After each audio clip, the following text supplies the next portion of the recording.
The broadcast is now starting. All attendees are in listen-only mode. Well, hello. My name is Dr. Evan Gwilliam. I am the clinical director for PayDC, which is a chiropractic EHR software. And I am making this recording so that I can show you how you can use the PayDC Care Plan Wizard to set up goals for your chiropractic care plans. And so what I'd like to do is share with you my screen, which is right there. And I want to talk to you a bit about the value of goals and the different types of goals. And there's different ways to look at this. There are kind of standards, but there's also some flexibility, and PayDC allows you that flexibility to set it up however you'd like. So I am here on the PayDC home screen, and I'm going to jump into the advanced settings. Right? And I'd like to show you where the goals are inside the advanced settings so that you can understand how to customize them and set them up. In the settings here, there's 4 major menu items. The last one is where I can find care plans, and I can go down here and see long-term goals. Okay. Now, by definition, long-term goals are for the entire episode of care. So if you're the kind of doctor who puts together a care plan that's 12 weeks long, then these are the goals that you plan to achieve by the end of the 12 weeks. However, if you treat your patients for 2 or 4 weeks and you release them from then these goals pertain to that episode of care. So the way that the Care Plan Wizard is set up, these long-term goals apply to whatever the duration is for the entire episode of treatment or care is, okay? So we have a bunch of sample goals already set up in here, and these goals were created with the Oswestry questionnaire in mind, or the Neck Disability Index. And so these each kind of correlate with one of the sections of that disability questionnaire. And so if a patient comes in and says, hey, I have trouble sitting, I have trouble standing, I can't sleep, because of my pain, then these might be good goals to use in the care plan for that patient. They're not the only way to set up long-term goals. They can be whatever you'd like. You can see other examples in here, just simple decreasing pain, but we haven't included those because I'm not a fan. I also really like to track the progress in the daily visits on these long-term goals. So long-term goals can be more specific as well. Look, by the end of care, I hope the patient can sit pain-free for at least an hour. Instead of the other goal I have up here, which is enable the patient to sit without pain, an hour is a little more specific. So you could make them more specific like these or keep them more general like the others. Those are the long-term goals for the entire episode of care.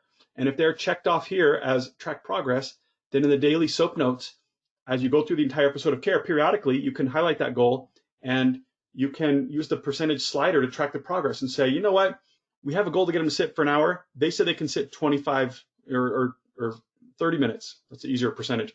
That's 50% towards accomplishing my goal. And so this checkbox allows me to automatically use a slider to designate that 50% completion of the goal, which is excellent.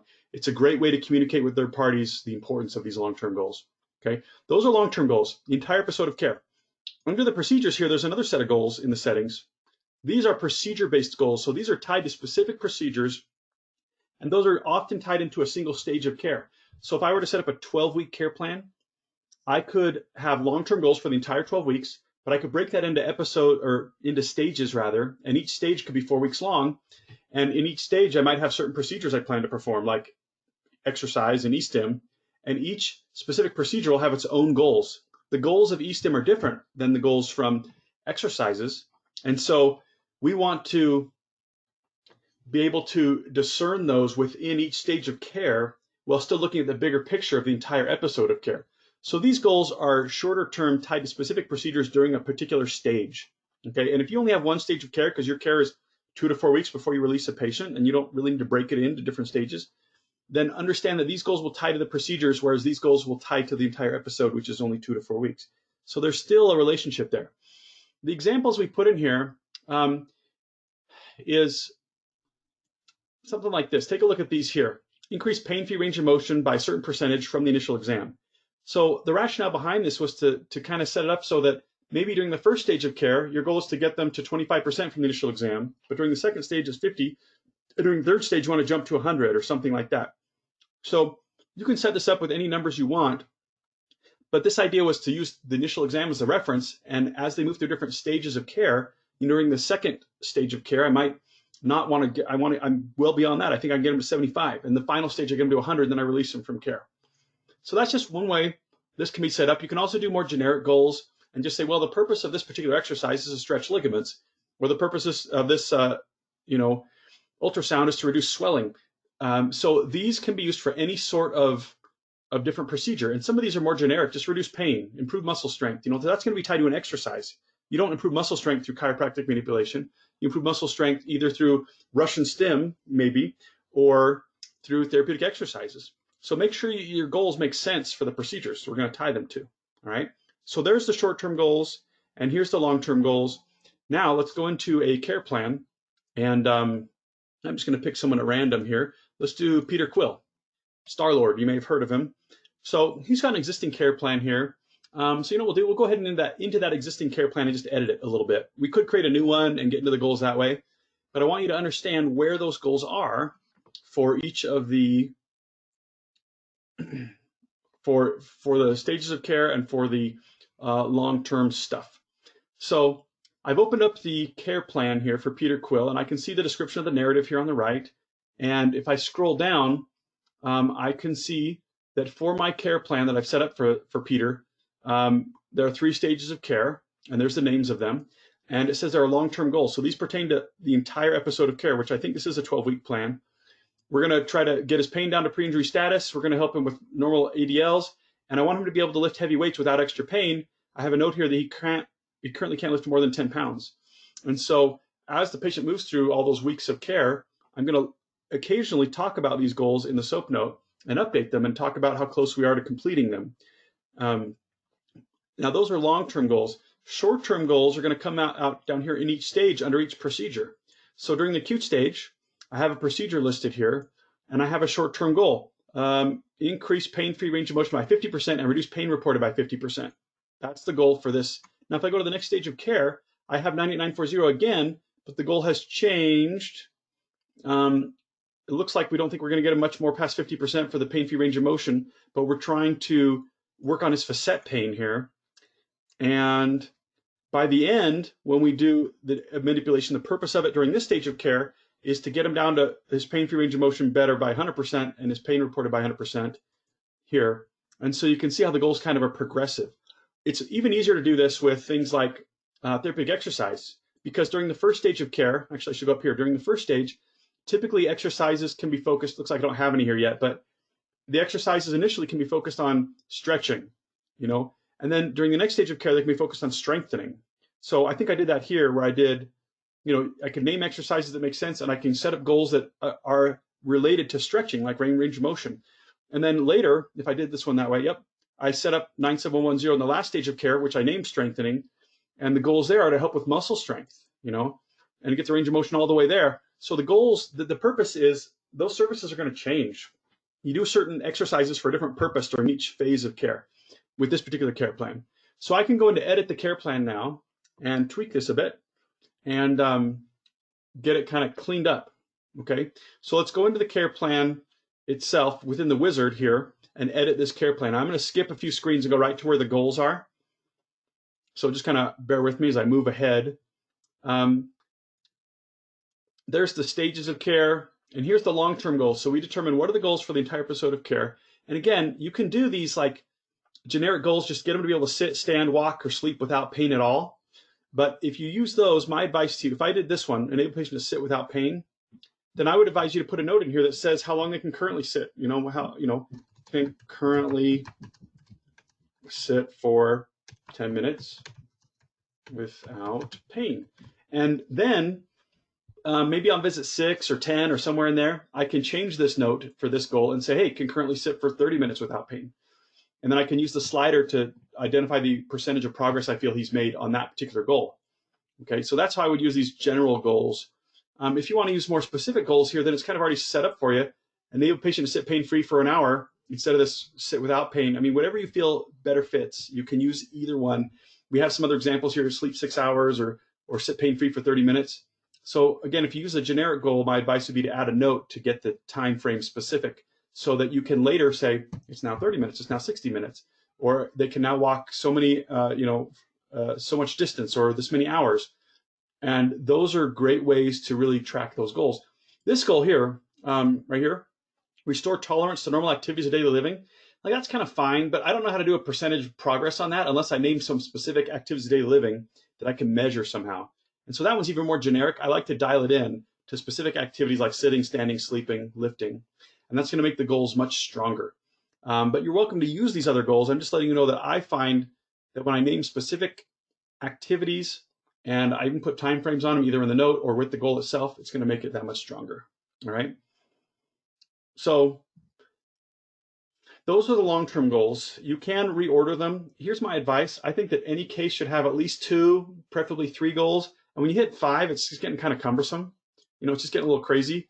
So maybe I'll get rid of this generic sit without pain, but I'll do this one. And actually, I can even comment on this one. Even though it says sit pain-free for an hour, I can still put a note that says can currently sit for 15 minutes. And you can see how this comes out in my narrative when I get down there. So again, you can set up these goals however you like. This is just one way to approach it. Whatever you think makes sense for a long-term goal that applies to the entire episode is up to you as a clinician. All right. So then we skip ahead here. I'm going to skip other parts of this and just go to the short-term goals rather. So this is the screen where you add each procedure that you plan to do during each stage of care. And this care plan is a 12-week plan with 3 stages that are 4 weeks long apiece. So during the acute stage, I've got my 98940, increase pain-free range of motion by 50%. That's the short-term goal tied to this particular procedure during the stage of care. If I go to the other services, they have slightly different goals, or maybe they have the same goals because E-stim and mechanical traction are both working on pain. That's fine. If I go to the next stage of care and I look at the CMT, I don't like this 50%. I'd actually rather show, hey, during the next stage of care, I think I can get them to 75% from where we began. And you can change the wording of this to say, like I think I have other goals down here that says from initial exam. That's a little better to make it clear what your starting point is for that percentage change. And then the final stage of care, if I look at the CMT, then it's to get them to 100%. So the notes are going to automatically reflect that description when it says the purpose of each service on every daily note during that stage of care. And it makes it so powerful and so clear. And so I could look back at some other exercises here or whatever, the exercises during the corrective stage, and see that the purpose is to do these things right here. But during the strengthening stage, I've set up different short-term goals during this stage for this service because I might deliver the service differently. I might identify a different service here. So all these things are really going to strengthen this and make it really clear why each service is occurring and what its purpose is, okay? So if we go to the narrative and we take a look at what we've got, as it takes a moment to generate the narrative, we can see how it all kind of comes together with those long-term goals stated first for the entire episode, followed by the short-term goals during each stage of care. Here's my long-term goals right here. And again, there's my extra note, can currently sit for 15 minutes, even though my goal is to release them from care when they can get to an hour, basically. And then during each stage, specific goals for each procedure. And every procedure has their own purpose. In fact, the wizard won't let you move on unless you've identified some goals or purpose for each of the services you deliver during every stage of care. So each of these paragraphs is one stage of care with all the services and all the details around that service, including each individual goal for each specific service.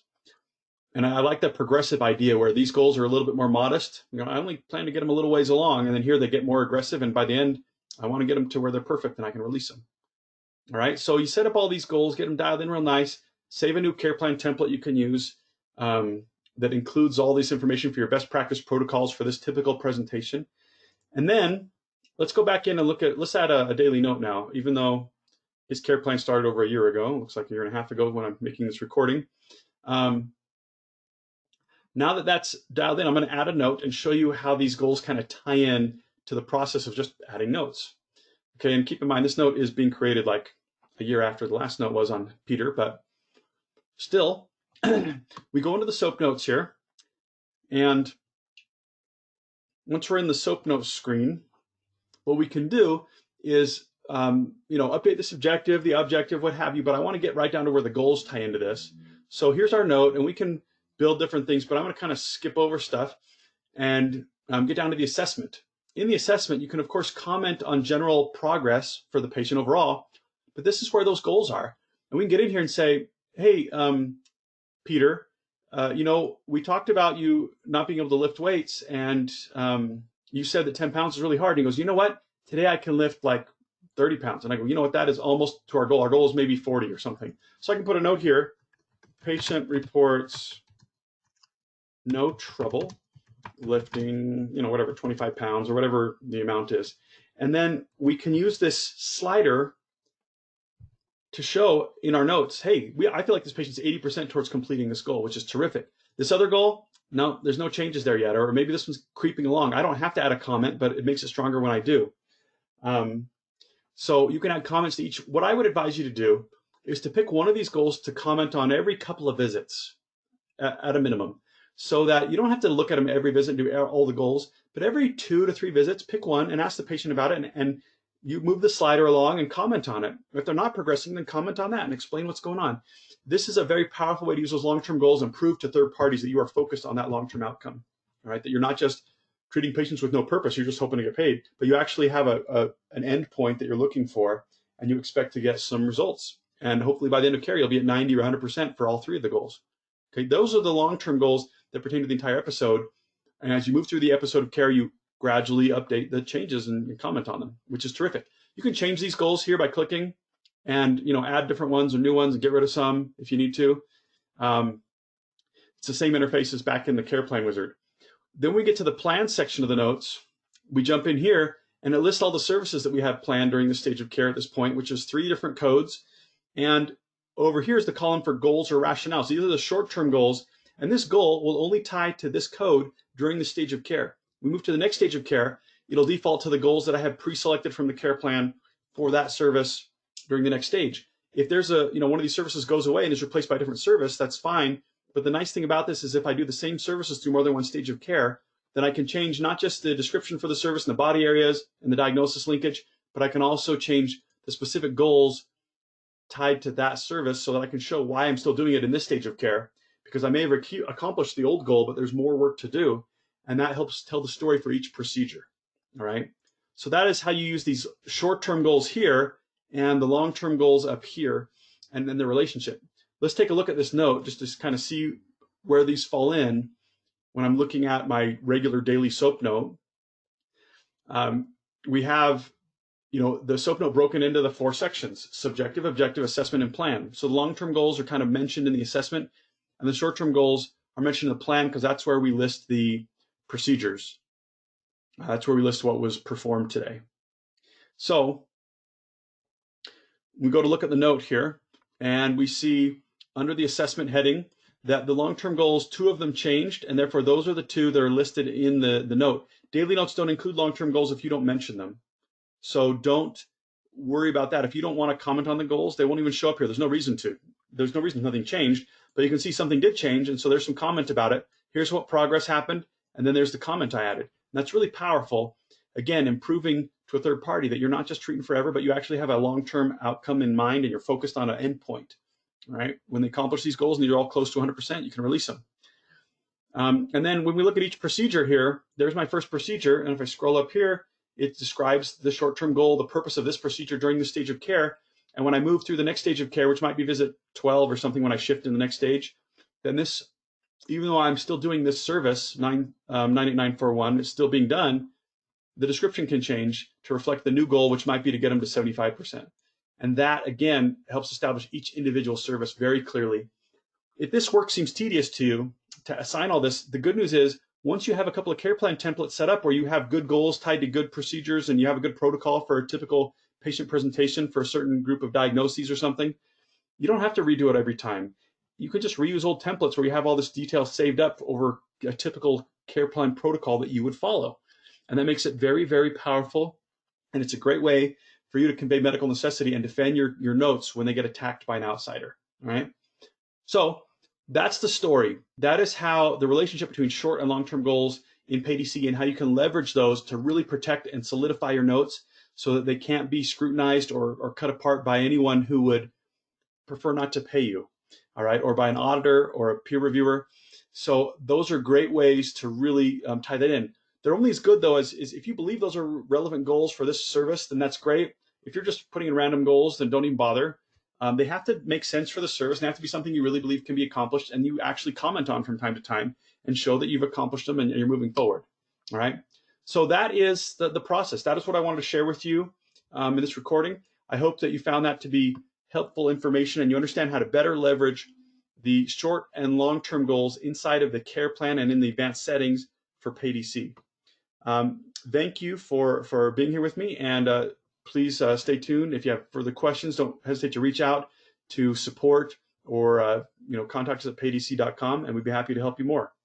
Thank you so much.